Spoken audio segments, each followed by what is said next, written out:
My wife left me because her mother told her I would never amount to anything. She said I was a failure, unworthy of her daughter, and she convinced Marina to divorce me.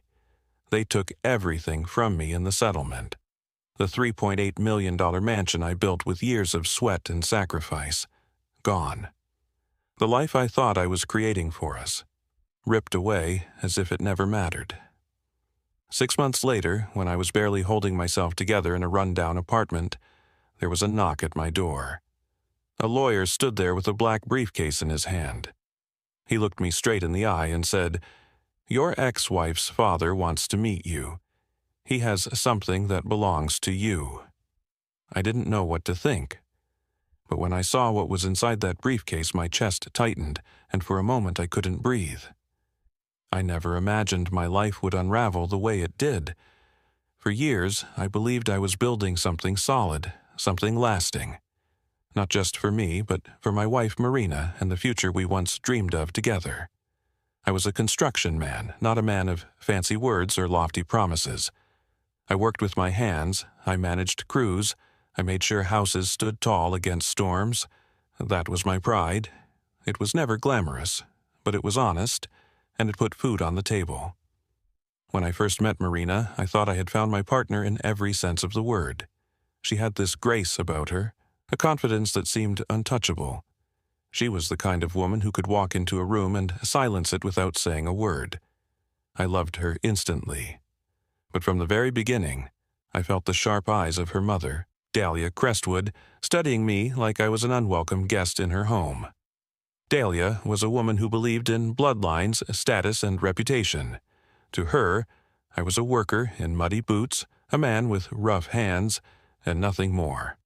I remember one Thanksgiving dinner early in my marriage when I tried to tell a story about the house I was building for a young family. Marina smiled at me with warmth, but Dahlia cut me off with a cold laugh.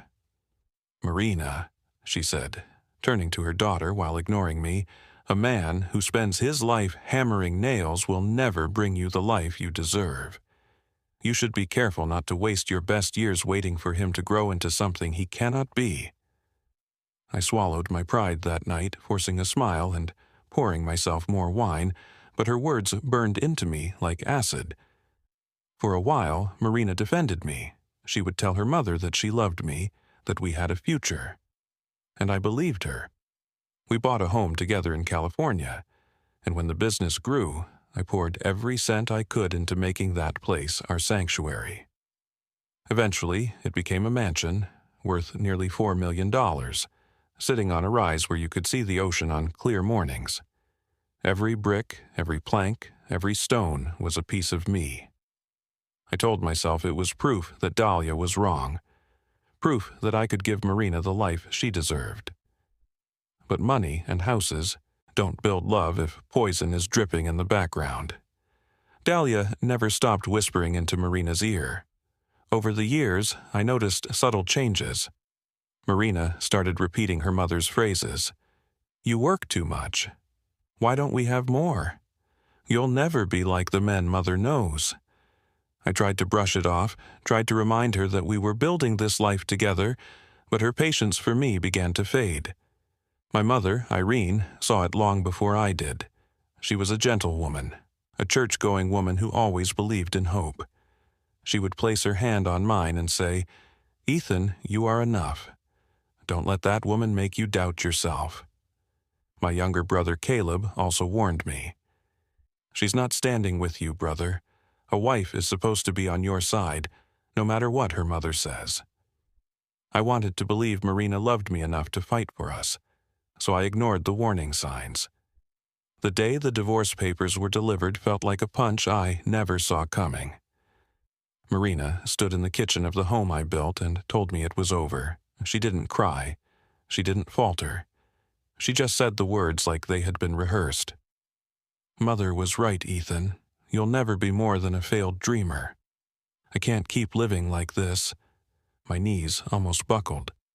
I wanted to shout, to ask her how she could throw away everything we had built, but the look in her eyes told me the decision had been made long ago. The divorce hearings were brutal. Dahlia sat in the courtroom with her chin high, Satisfied as the lawyers tore apart my life, Marina walked away with nearly everything: the mansion, the savings, the cars. I was left with scraps, debts from the business, and a hollow chest that felt like it would never fill again. Walking out of that courthouse was the loneliest moment of my life. I remember standing on the steps outside, watching her drive away in a car I had paid for, while Dahlia's eyes met mine one last time. She didn't have to say a word. Her smirk told me I was finished. I moved into a small apartment after that. The wallpaper was faded, the pipes clanged in the night, and the refrigerator made a constant groaning sound. It was a far cry from the mansion where I used to watch the sun rise with a cup of coffee. Every corner of that apartment felt like defeat. I worked odd jobs to keep myself afloat, the kind of work that paid just enough to cover rent and keep me from going hungry. Pride kept me from asking Caleb or my mother for money, though both offered. I drank more than I should have, stared at the walls more than a man should, and wondered if Dahlia had been right all along. Those 6 months were the darkest of my life. The silence in that apartment was heavier than any noise. Every night I lay awake thinking about what I could have done differently, where I had gone wrong. Marina was gone, Dahlia had won, and I was left with nothing but memories of a life that felt like it belonged to someone else. I thought that was the end of my story. I thought I had been cast aside for good, but life has a way of surprising you, sometimes when you least expect it. The weeks after the divorce were filled with a dull ache that refused to leave. I woke up every morning in that small apartment and felt the same crushing weight on my chest. Some days I stared at the ceiling, wondering how I could have gone from owning a mansion by the ocean to sleeping on a sagging mattress in a room that smelled of mildew. The humiliation was constant, and it wasn't just about losing the house or the money. It was about losing Marina. It was about knowing she had looked at me, a man who gave her everything he could and decided I was not enough. The settlement had left me nearly bankrupt. The mansion, the cars, the savings, all gone. I tried to keep the construction business afloat, but I no longer had the resources to keep up with projects. Clients drifted away, sensing weakness. Some even whispered that Marina and her mother had been right all along, that Ethan Rourke was finished. It felt like the whole world was watching me collapse, and I could not stop it. Dahlia Crestwood did not miss her chance to twist the knife. One afternoon, as I was leaving the courthouse after finalizing the transfer of the mansion, she caught me in the parking lot. Her perfume hit me first, sharp and overpowering, and then her voice cut into me like a blade. I told Marina you would never amount to anything. You proved me right. Men like you always fall back into the mud where they belong. She turned on her heel before I could answer, sliding into her black town car with the smugness of someone who had won a lifelong battle. I stood there, gripping my fists so tightly my nails dug into my palms. My blood boiled, but my voice caught in my throat. What she did not know was that her words played in my head every night. It was not just a victory for her, it was a curse for me. I could not silence it. The more I tried, the louder it became. You will never amount to anything. My mother, Irene, tried to comfort me in her gentle way. She would come by with casseroles, the kind she used to make when I was a boy. She would set them on the counter and say, "Ethan, a man's worth is not measured by his house or his bank account. It is measured by his heart." She looked at me with eyes full of compassion, but I could see the worry behind them. She was afraid the bitterness would consume me. Caleb, my younger brother, was less delicate. He walked into my apartment one evening with a six-pack and said, "You are letting them win. Dahlia gets stronger every time you sit here and drown yourself in self-pity. You think you're beaten? No, brother, you're still breathing, and as long as you're breathing, you can fight." He was right, but at the time, his words only stung. I wanted to fight, but I didn't know how to rise when everything had been stripped away. The world felt small in that apartment. The days blended together. I worked odd jobs, patching roofs or repairing fences, the kind of labor that barely kept me afloat. Each paycheck disappeared quickly, swallowed by rent and bills. Nights were worse. I sat alone with my thoughts, staring at old photographs of Marina and me in better times. Her smile in those pictures haunted me, because it reminded me of the woman I had married, not the woman who had walked away. I thought about reaching out to her once, picking up the phone and begging her to reconsider. But pride stopped me, and in truth it was not just pride. It was the memory of her final words in that kitchen. "You'll never be more than a failed dreamer." Those words were a wall between us, a wall that could never be climbed. One evening, I passed by the mansion I had once called home. The lights glowed warmly from inside, and for a moment I imagined walking through the front door, sitting by the fire, and hearing Marina call my name. But the vision shattered as I saw another car parked in the driveway, one I did not recognize. I realized then that she was already moving on, perhaps with someone her mother approved of, someone who would fit Dahlia's standards better than I ever could. I stood in the shadows watching until the cold night air forced me back to my apartment. That was the night I finally understood. My marriage was not just broken, it was buried. The conflict inside me grew sharper each day. I wanted to prove them wrong, to show Marina and her mother that I was not the failure they painted me to be. But I was broke, defeated, and out of options. The construction business was dying. My confidence was gone. My future felt like a barren road with no end in sight. Then came the bitterness toward Marina's father, Harold Crestwood. I had met him only a handful of times. He was quiet, almost distant, and he never interfered in family matters. I convinced myself he agreed with Dahlia, that he looked at me with the same contempt. I cursed him in my mind, lumping him with the rest of them. To me, the entire Crestwood family had turned their backs on me, leaving me to rot. I kept going through the motions, but every day felt heavier. I thought of giving up more times than I cared to admit. Not in the dramatic sense, but in the quiet surrender that comes when a man stops believing his life has meaning. I felt like I was disappearing, piece by piece, into the shadows of the man I once was. What I did not know was that the storm was not over. The worst of it had already passed, but the most unexpected turn was about to come. And it would come in the form of a knock on my apartment door, when a stranger in a suit arrived carrying a briefcase that would change everything. The night before, the knock on my door had been like so many others. I sat in the kitchen of my apartment with a glass of cheap whiskey in my hand, staring at a stack of unpaid bills. The refrigerator rattled, the pipes clanged in the wall, and the silence pressed in around me like a heavy blanket. I had started to believe this was the only life I had left. Work during the day, worry at night, wake up, repeat. The knock came just after noon the next day. It was firm, deliberate, not the kind of knock you hear from a neighbor or a delivery man. I opened the door to find a man in a tailored navy suit standing in the hallway. He was tall, with sharp features and eyes that studied me with an unsettling calm. In his hand, he carried a black leather briefcase, polished to a shine.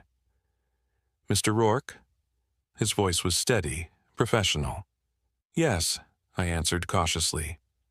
"My name is Simon Dillard. I am an attorney. I represent Harold Crestwood. He has asked to meet with you. He believes he has something that belongs to you." At the sound of Harold's name, my stomach tightened. I had not spoken to Marina's father in years. He had always kept to himself, a man of quiet wealth and few words. I had assumed he sided with Dahlia, or at the very least had no interest in defending me. Now here was a lawyer, standing at my door, claiming Harold wanted to see me. I crossed my arms and tried to mask my suspicion. Why would Harold Crestwood want to meet with me? Simon adjusted his grip on the briefcase. "That is something he prefers to explain in person. If you will allow me, I can take you to him now." I looked around my apartment, at the stained carpet, the peeling paint, the empty bottles in the trash. I thought of Dahlia's words, the sting of the courtroom, the smirk on Marina's face as she walked away with everything I had built. My first instinct was to slam the door and send this man back to his employer. I had nothing left to give, no dignity to spare. But curiosity tugged at me. What could Harold possibly have that belonged to me? And why now, months after the divorce had already stripped me bare? I hesitated long enough for Simon to continue. Mr. Crestwood is aware of your situation. He understands what has happened. He insists on seeing you, and he asked me to tell you this. It concerns something important, something only you can understand. Those words landed heavy. Something only I could understand. I felt my throat tighten. Against my better judgment, I found myself nodding. Give me a minute. I grabbed my worn jacket from the chair and slipped it on. As I followed Simon down the hall and into the street, I felt a nervous energy rising inside me. It was not hope exactly, but it was the first spark of something different from the despair I had been drowning in. We rode in silence. Simon's car was clean and smelled faintly of leather. I stared out the window as we drove past the city blocks, the rundown shops and the busy sidewalks. My mind raced with questions. Did Harold want to chastise me for failing his daughter? Did he plan to humiliate me further? Or was this some cruel trick Dahlia had arranged to twist the knife once more? After nearly 30 minutes, we pulled up to a quiet street lined with oak trees. Simon stopped in front of a large brick house, stately but modest compared to the Crestwood mansion I had visited in the past. The house carried a sense of dignity rather than extravagance. Simon turned to me. "Mr. Crestwood is inside. He is expecting you." My palms were damp as I climbed the steps and followed Simon through the front door. The entryway smelled faintly of old wood and tobacco. I heard the faint tick of a grandfather clock from another room. My heart pounded against my ribs. Simon led me into a study filled with bookshelves and heavy furniture. At the center sat Harold Crestwood. His hair was silver, his face lined with age, but his eyes were sharp and steady. He rose from his chair slowly, gripping a cane, and studied me with a look I could not read. "Ethan," he said, his voice calm but deliberate. "Thank you for coming."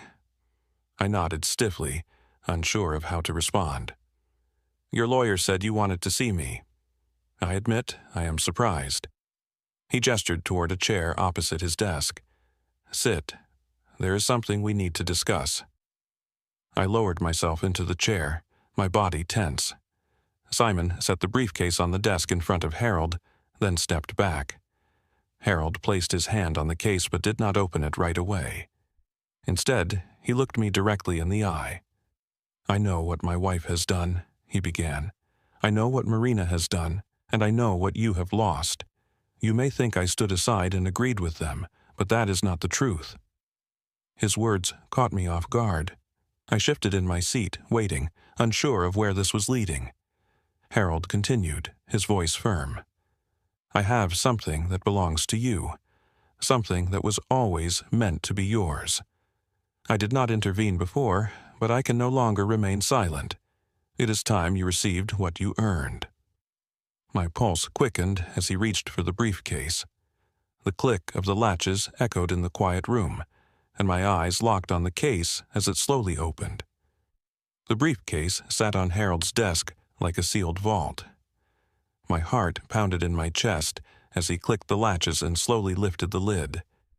I leaned forward without realizing it, my body tense as though bracing for a blow. Inside was a thick stack of documents bound together, along with a few old photographs tucked neatly into a folder. Harold pushed the briefcase toward me. "Go on," he said, his voice steady. I reached out with trembling hands and lifted the documents. At first, I did not understand what I was holding. The papers looked official, covered in legal language, seals and signatures. I flipped through the pages and my eyes widened as the words sank in. Deeds, shares, ownership transfers. They were records of assets worth millions, tied to land developments across California.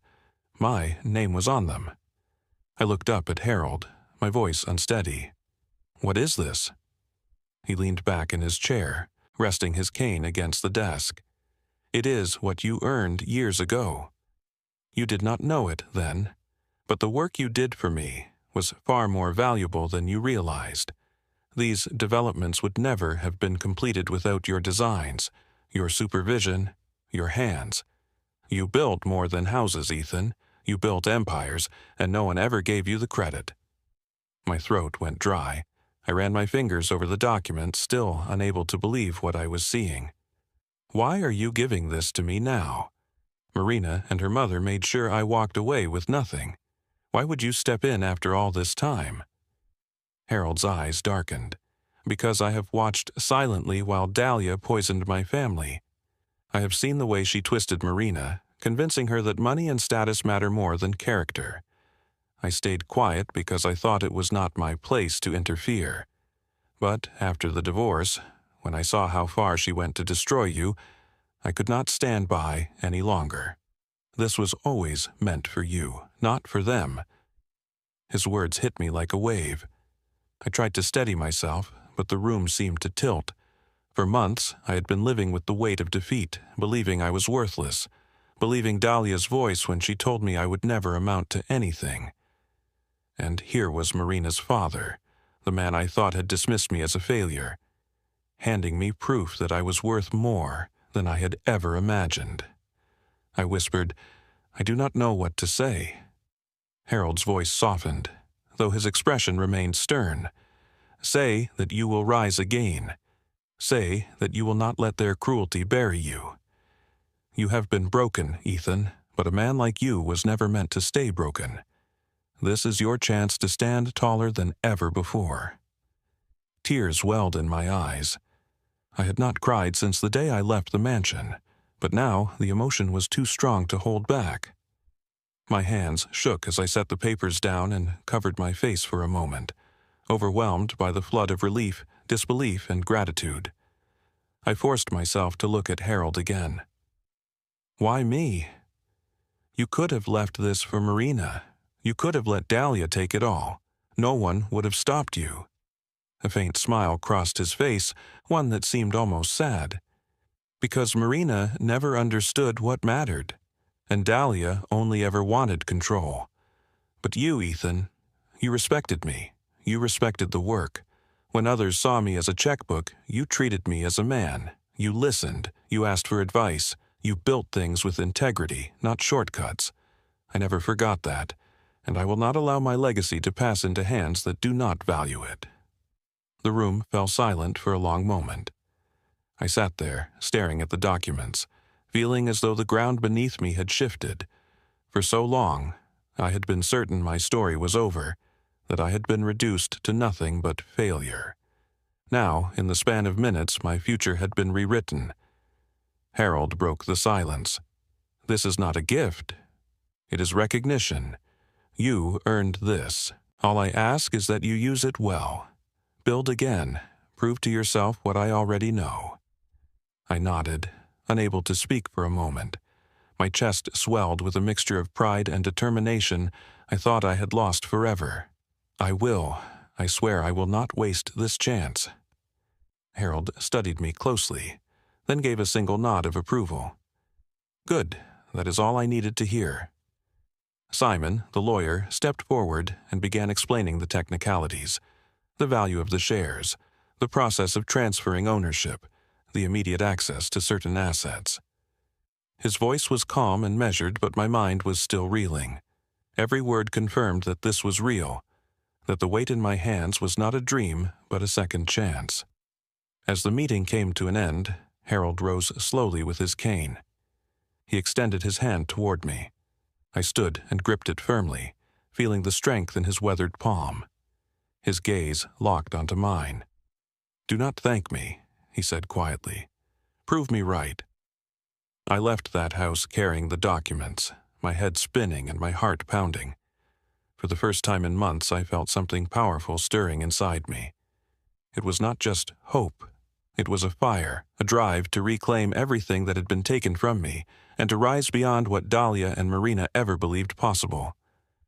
When I stepped back into my small apartment, I looked around at the peeling walls and the sagging mattress. I knew I would not be here much longer. I knew the life I had been clinging to was already behind me.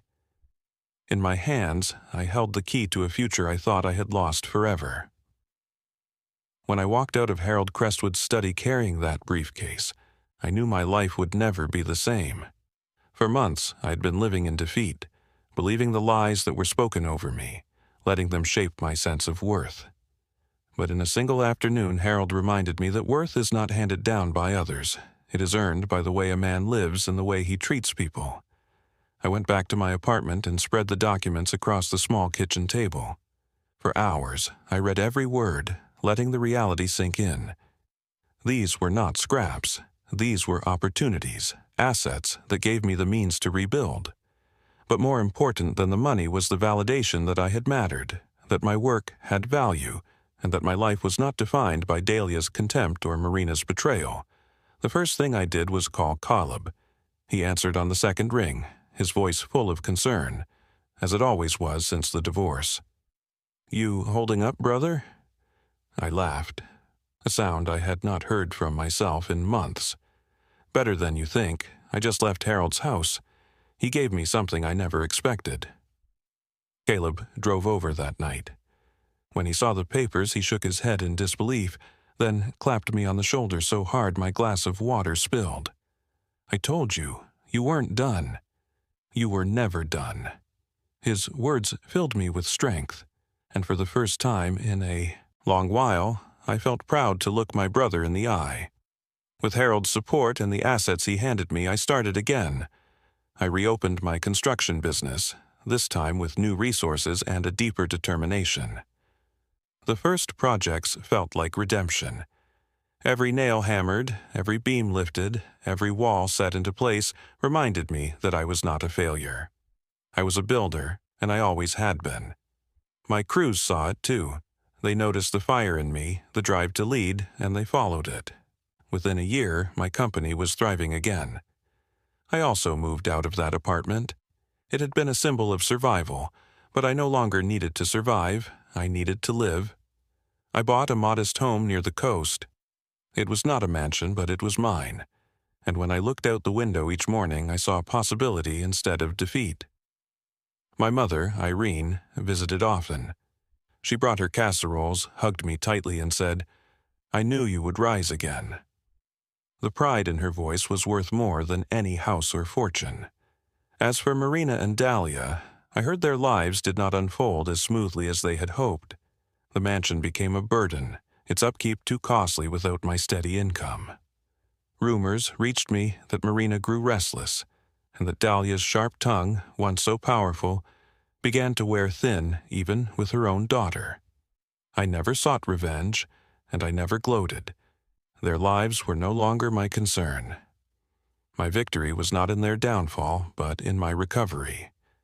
The biggest lesson I carried with me was this: a man's worth is not measured by the approval of others.